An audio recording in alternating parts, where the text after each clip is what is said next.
झाडा देणं म्हणजे त्याग करणं का? झाडा देणे म्हणजे त्याग करणं आहे, म्हणजे तुमचा हिशोब घेणे. हे बघा, विमानाचा प्रवेश करायचा असला म्हणजे ते सगळं तपासताना बाबा, तर झाडा देणे म्हणा. विमानाचा प्रवास केला का जे धोकादायक आहे त्याचं त्याग करणं, जे ते घेऊन जाणं त्याला झाडा देणं. नाही का? जे योग्य ते सोबत नेणं, जे योग्य ते सोबत नेणं, जे बाधक आहे त्याचा त्याग करणं. हो चालेल.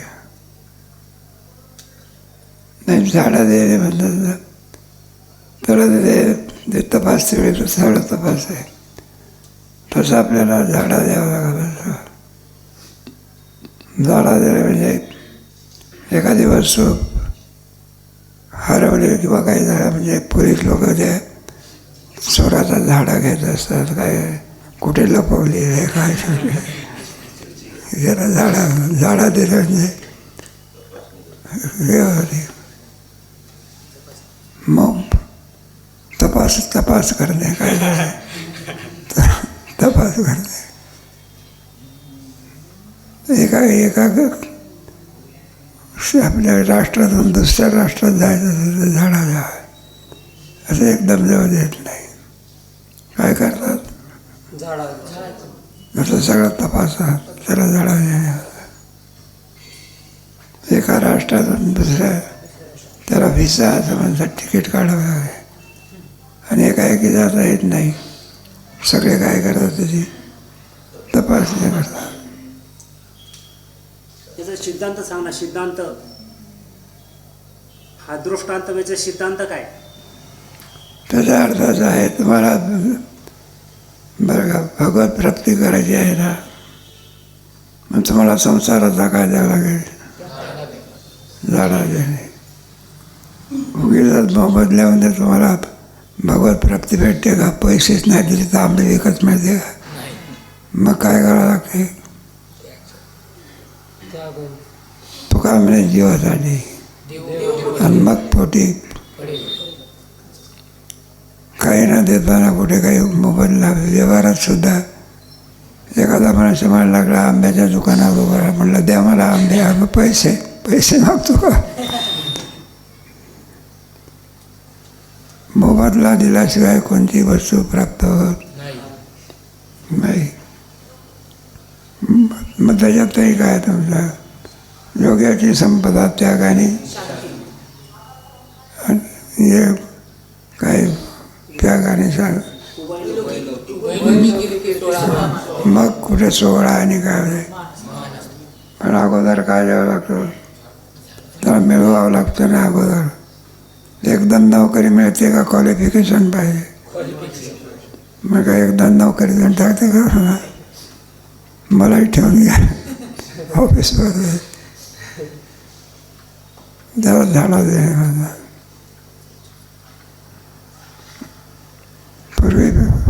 पूर्वीच्या काळात असायचं म्हणून अजून मग कुठे देव पोटी पडेल आहे की नाही, किंवा तो का म्हणे जीवासाठी,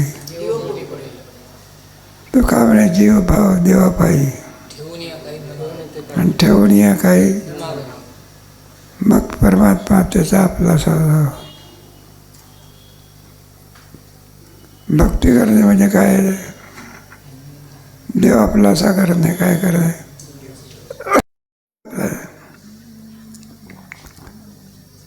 त्याच्यावर शंका येत असते.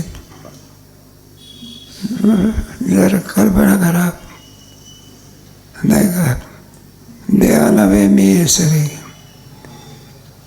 मग पुढे म्हणजे देह नव्हे मी सरी पटण्यावर परमात्म्याची प्राप्ती अवलंबून आहे का, असा प्रश्न. पटण्यावर ते परमात्म्याची प्राप्ती अवलंबून आहे का, ना त्याचा परिच्छिन्न जाईल. मुरला उरे मग परमात्मा राहतो असं म्हटलं तर तो अगोदर तर पेटीवर उभा आहेच की. काय विठू रुबाई तुमच्या देह मी नवे म्हणण्यावर अवलंबून आहे का आहेच आहेच आहेच की तुझ पुंडलिकाने काय केलेलं आहे उभा केला उभा केलेला आहे की नाही का शंका त्याच्यावर आहे कशाची बरं आहे असं म्हटलं देह नव्हे मी आहे म्हणण्यावर परमात्मा आहे असं म्हटलं देहात परमात्मा आहे का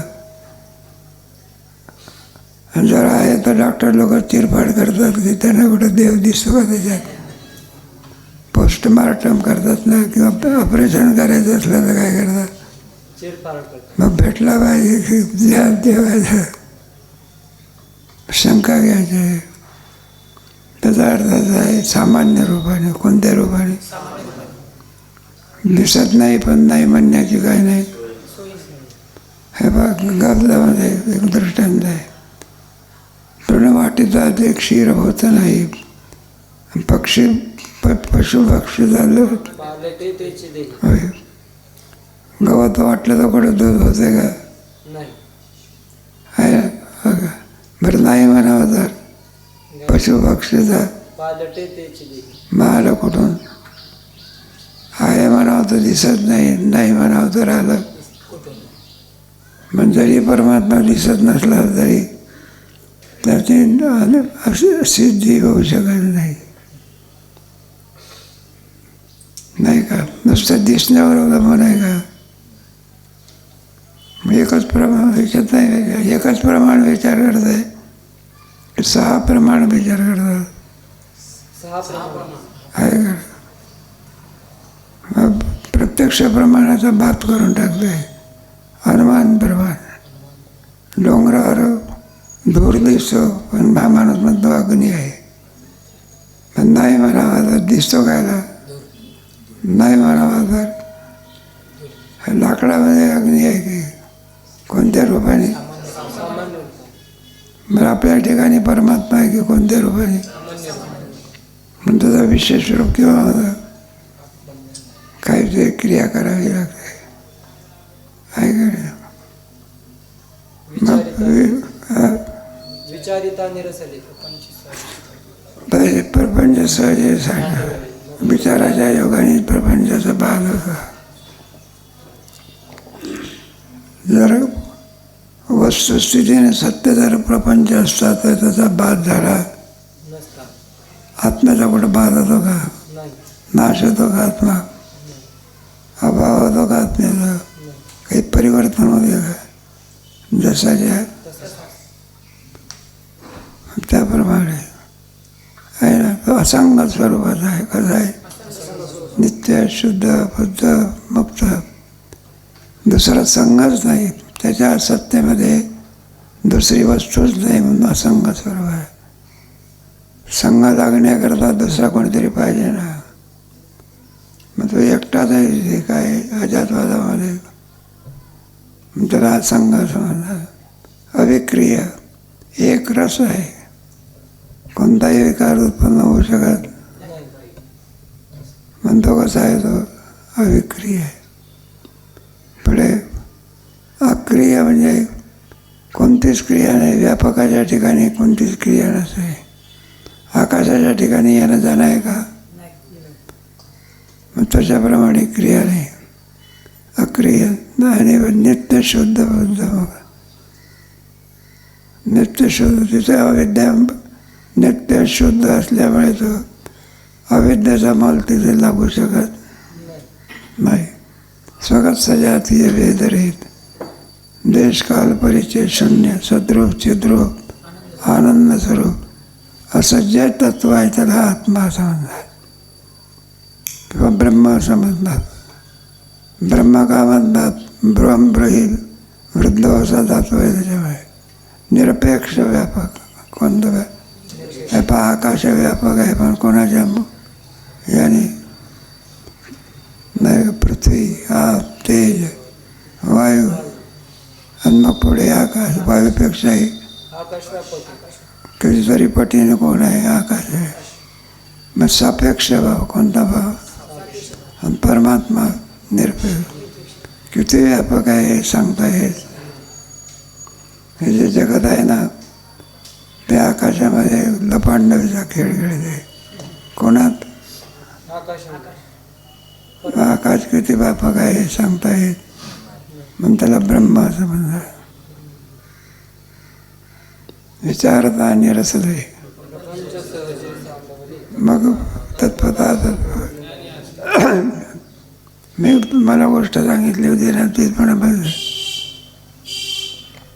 त्याला विचारलं, म्हणला तुम्ही नाही का एखादा उद्धट मनुष्य जाऊन आपल्या दिवाणखान्यामध्ये टकियाला लुटून बसला आणि शेवटी विचारपूस करायला सुरुवात केली, तुम्ही कोणाचे मामा आहात? आमच्या मंडळीचे आहे का आमच्या मालकाचे आहे? आणि तो मामा कोणाचाच नाही वर्गात, पण त्यांनी थाप मारली, मी आमच्याचा मामा आहे. मग विचारलं जरा मामा कोणाचा आहे? त्यांनी आपली सुटकेच आवरली आणि दारातून बाहेर पडल्यानंतर मला गाव मामा म्हणतात. विचारत आहे प्रपंच तत्वता विचारात बसला पाहिजे. विचार एक साधन आहे ना, पण त्याला नित्यानित्य विवेक म्हणतात. काय म्हणतात? नित्य काय, अनित्य काय, सत काय, असत काय, सगळे विचार आहे. पुढे तुका म्हणे नाही निरसला देह बरी अवघे संसार. बाह्य साधने होती. कोणती साधने? असं नाही का तेवढ्यावर काम भागत नाही, तेवढ्यावर काम भागत नाही. म्हणून त्याचे पुढची पाहिजे परोक्ष ज्ञान झालं, तेवढ्यावर काम भागते का? नाही. मग काय पाहिजे? अपरोक्ष पाहिजे. पदार्थ पाहिल्यानं कुठं भूक जात असते का? नाही. मग ते कुठे गेले पाहिजे? पोटात गेले. पुढे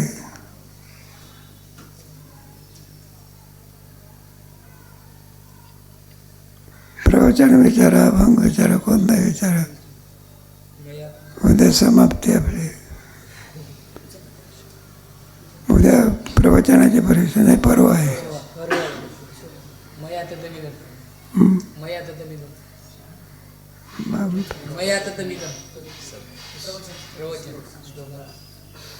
अलीकडे आम्हाला कमी ऐकायला सांगायचं त्याच्यामध्ये. त्याच्यात अन्वय आणि व्यतिरिक्त सांगितलं. काय सांगितलं? मया आता तुम्ही परमात्मा सर्वव्यापी परमात्मा आहे ना, आहे का नाही? मग सर्वव्यापी परमात्मा असल्यामुळे मया आता तुम्ही सर्व जगत व्यक्त होईल. मस्त आणि सर्वभूतानी त्याच्यामध्ये अन्वय आणि व्यतिरिक्त सांगितलेलं आहे. परमात्मा परिच्छिन्न आहे का व्यापक आहे? आणि पुन्हा जगत आला काय आलं? मग आता प्रश्न आला ना, मग आपल्याला अन्वय सांगायचा असेल तर सगळ्या जगतामध्ये कोणाची व्याप्ती आहे? परमात्म्याची व्याप्ती आहे. जसं उदाहरणार्थ एखादा शाई असते, अक्षर असते, अक्षरामध्ये शाई कशी आहे? अन्वय आहे का रे? शाईत अक्षर आहे का? मग याला व्यतिरेक म्हणायचं. काय म्हणायचं? स्वर्ण अलंकार आहे. अलंकारात काय नाही का? सोन्याचा अलंकार आहे का? तसं परमात्म्यात काय नाही. जगतात कोण आहे? विठ्ठल जळीच तळी इथं आठावा नाही. अजानवादामध्ये कुठं आहे का? आहे का? दृष्टांत घ्यायचा परमात्मा स्वरूपाच्या ठिकाणी, पण भासते याची संगती कशी लावणार? मग संगतीच्या वेळेला, कारण शुद्ध परमात्म्यापासून जगताची निर्मिती होऊ शकत नाही. दृष्टांत देऊन सांगायचं झाला म्हणजे बा, दोरीवर ते सर्प बसतो. सर्प कुठून तरी आला का? दोरीपासून झाला का? दोरी सर्प झाली का? भासतो याची संगती कशी लावायची? दोरीच्या अज्ञानाने काय भासतं? मग विवर्त म्हणायचं. काय म्हणायचं? खरा साप असता तर विवर्त म्हटलं असतं का आपण? दोरीच्या ज्ञानाने त्याचा काय होतं? मग आता हा झाला दृष्टांत. काय झाला? तसा ब्रह्माच्या ठिकाणी दुसरीकडून जगत आलं का? ब्रह्मापासून जगत झालं का? ब्रह्म जगत झालं का? ब्रह्मापासून जगत झालं म्हटलं परिणाम आरंभवाद. परमात्मा जगत झालं म्हटलं तर परिणामवाद. आणि परमात्म्यावरती जगत भासला विवर्तवाद. तुमच्या 13व्या प्रकरणामध्ये आल्याने पंचदशीच्या परिणामवादाची व्याख्या कोणती? अवस्थांतर होणे, एका अवस्थेतून याला परिणाम म्हणतात. एका वस्तूपासून दुसरी उत्पत्ती आरंभवाद. आणि एका पदार्थात दुसऱ्या पदार्थाचा भास होणे काय विवर्तवाद. हे तुमच्या पंचदशीमध्ये तेच आहे ते. परमात्म्यापासून जगत झालं असं म्हटलं तर तो असंग स्वरूपात आहे. किंवा स्वरूपात आहे. दगडाला कुठं अंकुर फुटत असतो. असंग जगत भासते. त्याची संगतीला पाहायला लागते ना. म्हणून मायेच्या द्वारा त्याची काय केवळ माया सुद्धा जगत निर्माण करू शकत नाही. केवळ ब्रह्माई सुद्धा जगत निर्माण. दोघांच्या संबंधातून काय होतं? परमात्मा आणि तुम्हाला गेलं ना, पाण्यामध्ये लाट नाही, वाऱ्यामध्ये मग लाट भासते कसे? दोघांच्या संबंधातून असलेली का नसलेली? मग तसंच आहे. दोघांच्या संबंधातून नसलेलं जगत काय ते पडलेलं राहिले. हे असंच लागत. जगत कुठे कसे निर्माण झाले असा प्रश्न आहे. मग पुढे प्रकार लागायचे. एक माया मानली म्हणजे शुद्ध सत्वगुण असल्यामुळे त्या ठिकाणी ती ईश्वर भाव निर्माण करते. कोणता भाव? ईश्वर भाव.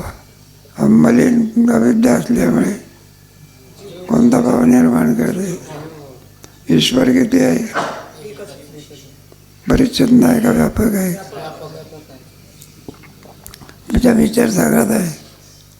त्याची जर उत्पत्ती मानली तर 6 प्रकारचे काय येतात?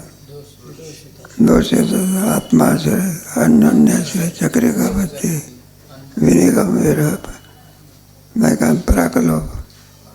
ईश्वराला काही नाही, उत्पत्ती नाही. आणि तो ईश्वर हे जगत काय करतो? निर्माण करतो. आपल्या मनाने करतो का प्राणी कर्म सापेक्ष? प्राणी कर्म सापेक्ष. आपल्या ज्याचं जसं कर्म असेल त्याप्रमाणे फल देतो. जैसे ज्याचे कर्म मनात वाचिले संचित केले पुढे भोगणे प्राप्त झाले. सरकार उगीच कायद्याला जेलमध्ये टाकतो का गुन्हा केला म्हणून टाकतो. मग आपल्याला सुद्धा फळ कशामुळे देतं? मागच्या जन्माला पण काहीतरी, मग त्याचं फळ या जन्मात काय करायला? संगती अशीच आहे. वेदांतच आहे. पुढे विचारा.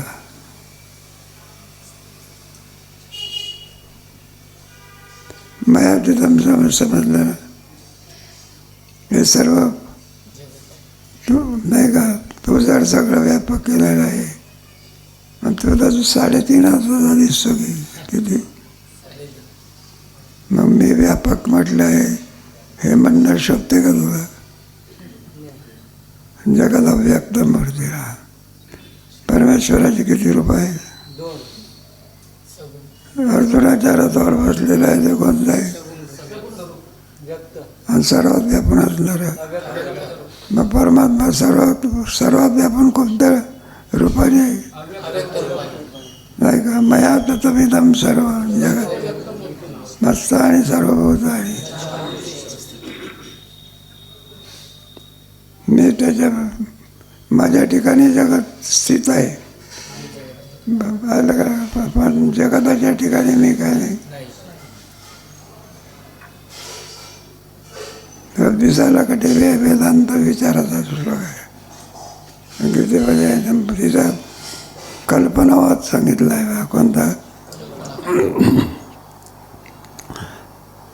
त्याला विवर्तवाद म्हणतात. जे कल्पना लोपे भ्रंश आणि कल्पनेचं कल्पना टाकून दिली तर परमात्माच आहे. जगाची उत्पत्ती कोणामुळे? हे पा दोरीवरती बसलेला सर्प कल्पना नाही तर काय आहे? दोरीच्या ज्ञानाने निवृत्त होतो. कल्पनेमुळे बसला आणि कल्पना केली संपलं.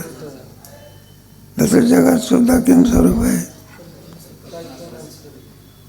दोरीवरती सर्प आहे. सर्प निवृत्त होत असतो करून जग मनातली कल्पना निवृत्त होतो. दोरी जशी दोरीवरती वाचण्यापूर्वी सर्प नव्हता. दोरी करावी नाही. ज्ञान झाल्यानंतरही नाही. वेदांत आहे.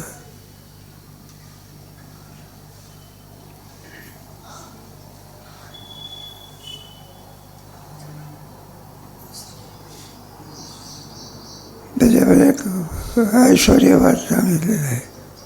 भक्ताला माझ्या ठाई आणि भक्ता माझी मी.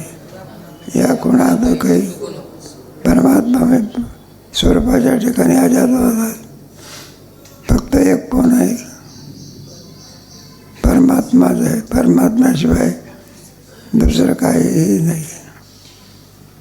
जगत संगती लावायची असली कुठे जगत भासते, कसं जगत भासते, कोणावर भासते, संगती काय करायची? गीतेच्या 7व्या अध्यायामध्ये आहे ना. भूमिरापो नरो वायु खम मनो अहंकार मे अपरे स्वज्ञाम प्रकृती जीवभूताम. हे दृष्ट जगत दिसते. याला कोण कारण आहे? प्रकृती. पराप्रकृती. पुढे 8 अंगाने बघणारी कोणची? अपराप्रकृती. आणि जीवरूपाती पराप्रकृती. जीवरूपा प्रकृती अष्टांग विभागाने म्हणजे जगनीर काय होते? निर्माण होते. भूमिरापो नरो वायु खम अहंकार नाही. प्रकृती विद्य में परमा ये धंधारे ते जगत यतत जोनी भूतानी सर्वभूतानी. हे सगळे 4 प्रकारचे जीव निर्माण होतात. अंडज जारज स्वेदज. आणि सगळ्यात कोणाची व्याप्ती आहे? रसोहामप्सु कौंतेय प्रभात. हे पुढच्या श्लोकात आहे. रसोहामप्सु प्रभात में शशी सूर्य हो. आपली व्याप्ती सांगितलेली आहे. मग अद्याप सुद्धा व्याप्ती सांगितली आहे. पितामहस्य जगत हो माझा वेद्यम गतीर भरता प्रभु निवास शरणम स्वरूप प्रभव प्रलय स्थान निदानम बीज. ऐसे 15 अध्याय सांगितले. यदा व्यक्तिगत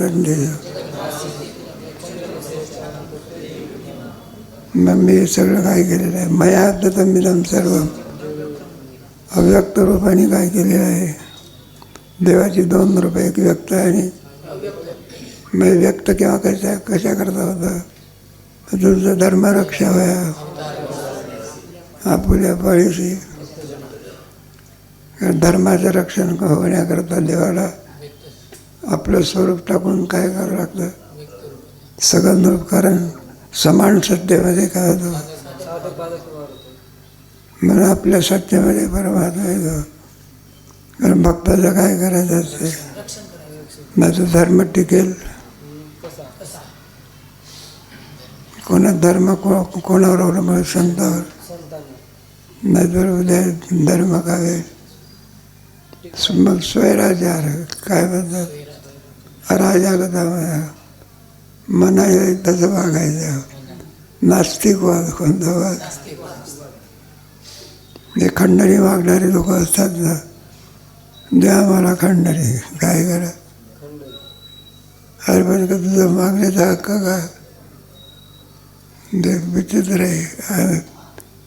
सीताराम भावला पाहिजे. आम्ही डॉक्टर येवलेकडे गेलो होतो बा, सूट बूट घातलेले लोक आले, 2 जण होते. आम्हाला वाटलं तपासण्याकरता आले असेल. तपासण्यास डॉक्टरकडे ते कशाकरता आले, ते खंडणी मागण्याकरता. काय करे अराजकता काय. अलीकडे असंच चाललं आहे ना, कोणाचं पोरगंच काय करायचं, पळून द्यायचं, काय मागायचं. धर्म नसेल तर सृष्टी राहू शकत. धारणा धर्म मिथ्या हो, धर्मे मिथ्या. नाही तर उद्या एखाद्या पोरावर ते बाप रागवला, कोणावर ते, अरे म्हटलं मी तुझा बाप हो, मी सांगतो त्याप्रमाणे तू ऐकत नाही. उद्या तू पोरगा म्हणे तू माझा बाप आहे, ते सिद्ध कर. अराजकता काय काय धर्म आहे म्हणून ते सगळं काढलं टिकत असते. धर्म नसलं तर काय करे. मग अलीकडे काय आहे, लोक पोलिसाला सुद्धा काय करत नाही. शासन आहे ते काय, गुन्हेगाराला शिक्षा झालीच पाहिजे, तर राष्ट्र काय होईल. नाही तर टिकेल काय. म्हणून दुर्जनाची भक्ता राखे, देवाचं धर्मरक्षा होया उद्धार. आणि पुल्या पाळीशी आपण कोण झालं पाहिजे. जडजडवून व्हायला हे भक्तीचे पावशी भक्त होणं म्हणजे काय म्हणा, देवाला आवडेल त्याप्रमाणे वागणं, याचंच नाव आहे भक्त होणं. काय काय अनुकूलस्य संकल्प. मग देवाला जे आवडेल, पतिव्रता कुणाला म्हणतात, पतीला जे आवडेल ते करणं, तिला काय म्हणतात. नाहीतर तो म्हणतो कीर्तनाला सगळा, ते म्हणते तमाशाला. संगत भाव कोणता. गरीब श्रीमंती असून सुद्धा आनंद भोगू शकत.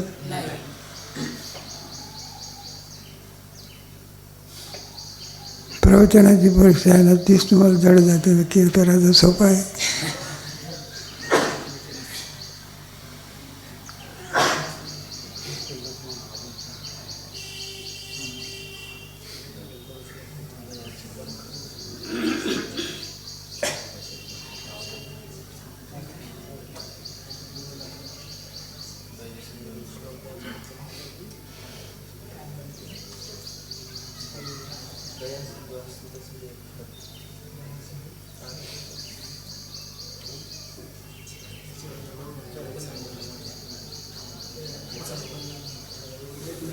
दया सिंधू आणि कृपा सिंधू यात फरक काय. दया सिंधू आणि कृपा सिंधू या दोन्ही फरक काय म्हणतात. थोडा फरक आहे की एखाद्याला आपण काही गरीब मनुष्य आहे किंवा भीक मागून राहिलेला आहे, त्याला काही आपण दिलं तर त्याला काय म्हणायचं, दया म्हणायचं. आणि कृपा करणं म्हणजे मग कृपा सिंधू. भगवान आपल्या भक्तावरती काय करतो, कृपा. साधू काय करतात, इतर माणसाच्या ठिकाणी पैसा देणं, दुःखाने व्याकुळ झालं तर दया म्हणायचा. त्याचा उद्धार करणं याला कृपा म्हणायचं.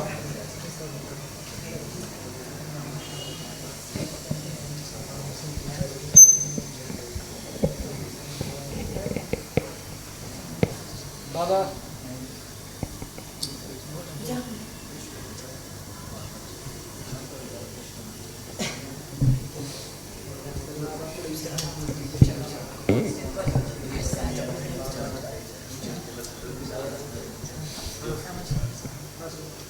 बाबा, तुम्ही तुमच्या जीवनामध्ये जी साधना केली कशी केली आम्हाला काय उपदेश